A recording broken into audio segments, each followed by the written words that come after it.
ribuan pekerja terancam dirumahkan alias kena menolak PHK. pemakaman perawat COVID-19. 3 orang yang ditangkap ini diduga Keluarga dari pasien PDP Corona yang meninggal dunia di Kolaka, Sulawesi Tenggara, nekat membawa jenazah pulang ke rumah untuk dimakamkan. Sehingga total hasil positif yang didapatkan 14.032.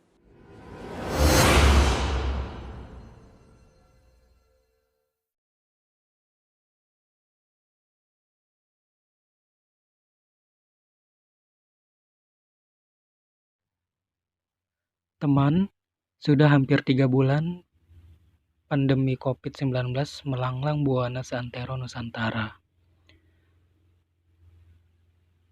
Bahkan, dunia juga tidak luput dari ancaman virus ini. Selama kurang lebih 3 bulan, berita dampak COVID-19 membanjiri media, baik cetak, elektronik, bahkan sosial media juga ramai membincangkannya.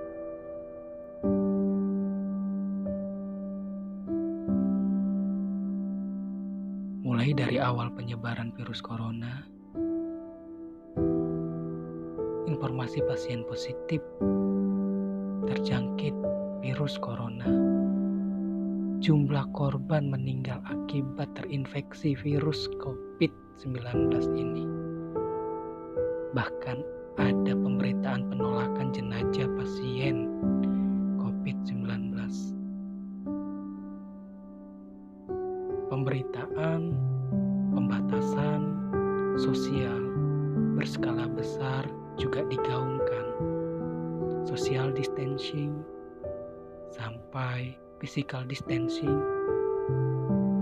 membuat pola kehidupan sosial kita berubah. Hal ini berdampak pada sulitnya perekonomian. Banyak lagi berita yang sampai di telinga kita terkait COVID-19 ini. Pemberitaan demi pemberitaan memuat informasi yang jika diresapi, kata duka adalah salah satu rasa yang dominan menyikapi informasi tersebut. Teman, episode kali ini aku beri judul Duka COVID-19.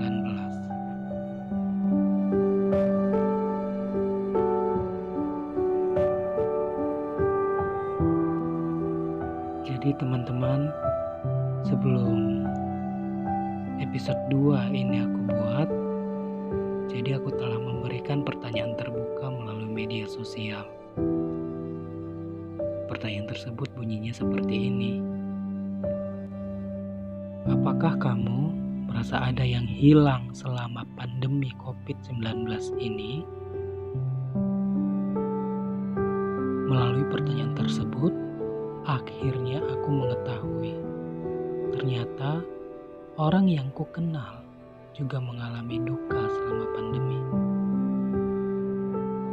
Bicara tentang duka, kapan ya persisnya duka itu muncul?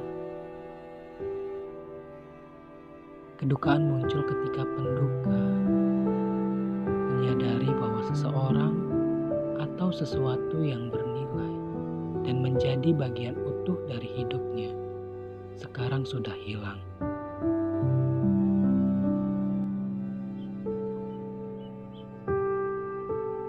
Dari jawaban beberapa teman, mereka mengaku dan menyadari bahwa ada yang hilang.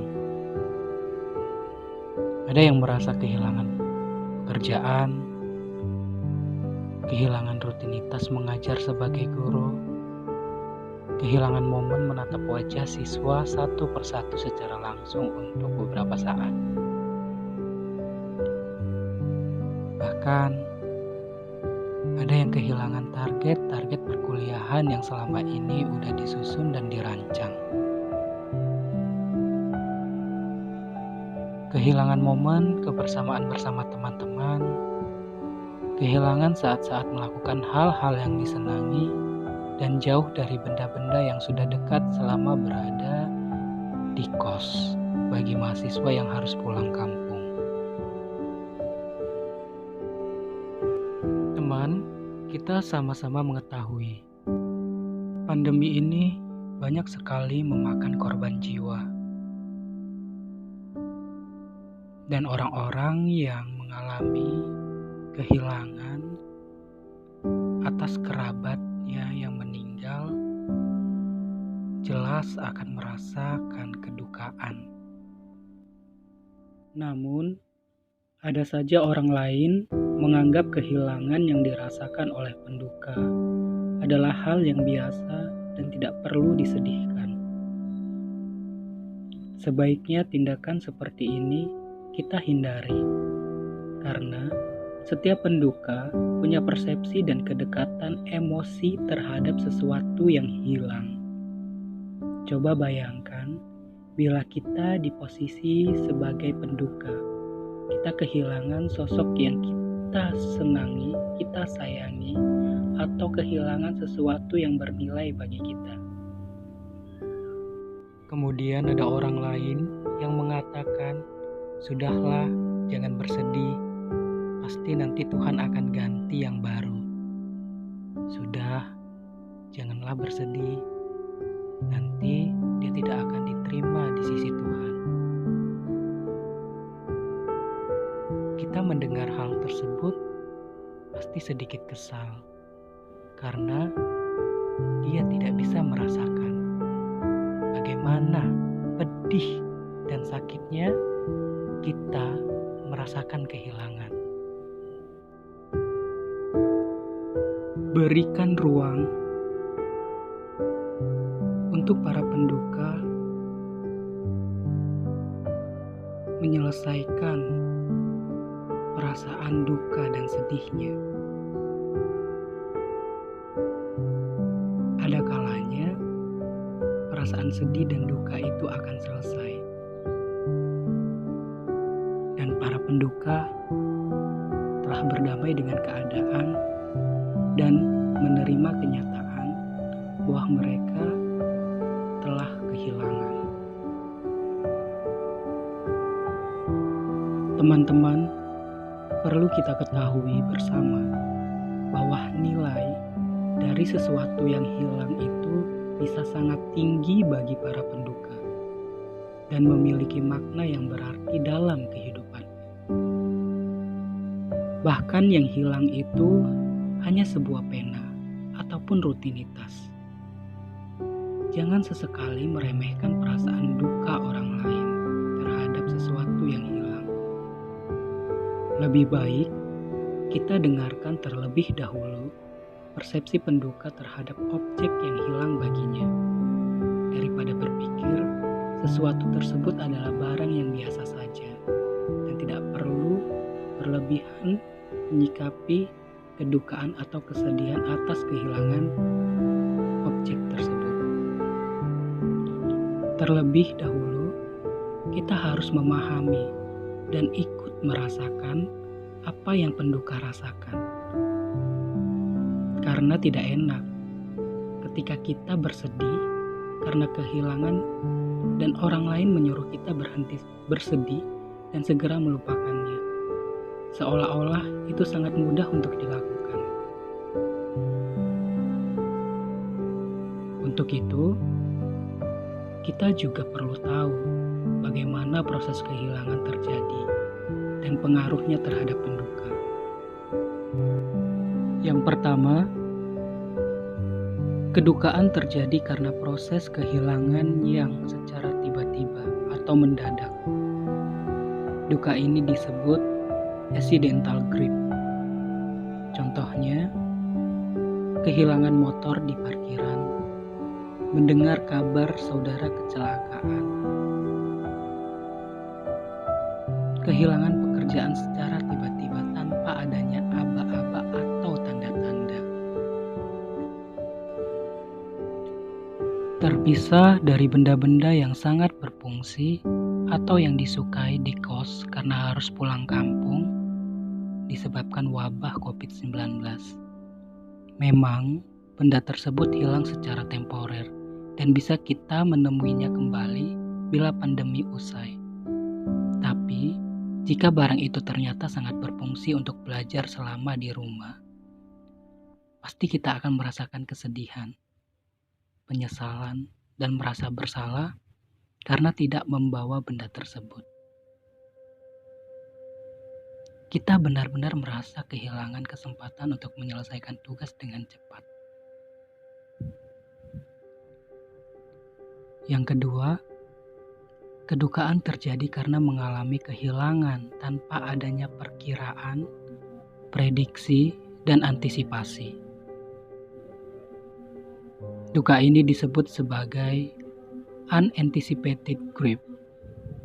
Contohnya, seperti yang ada di accidental grief, kehilangan yang terjadi secara mendadak, sehingga penduka tidak sempat memprediksikan, sempat memikirkan bahwa peristiwa tersebut akan terjadi.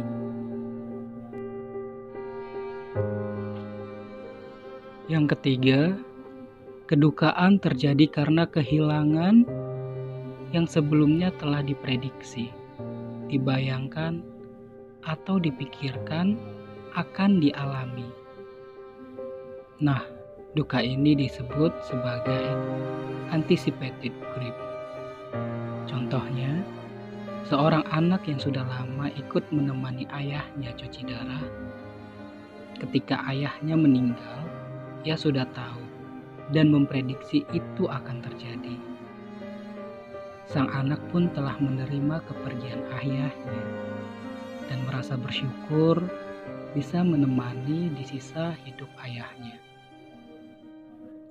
Contoh lainnya, seorang pekerja yang telah mengetahui bahwa COVID-19 mempengaruhi perekonomian dan ia banyak melihat berita tentang penghentian pekerjaan beberapa karyawan.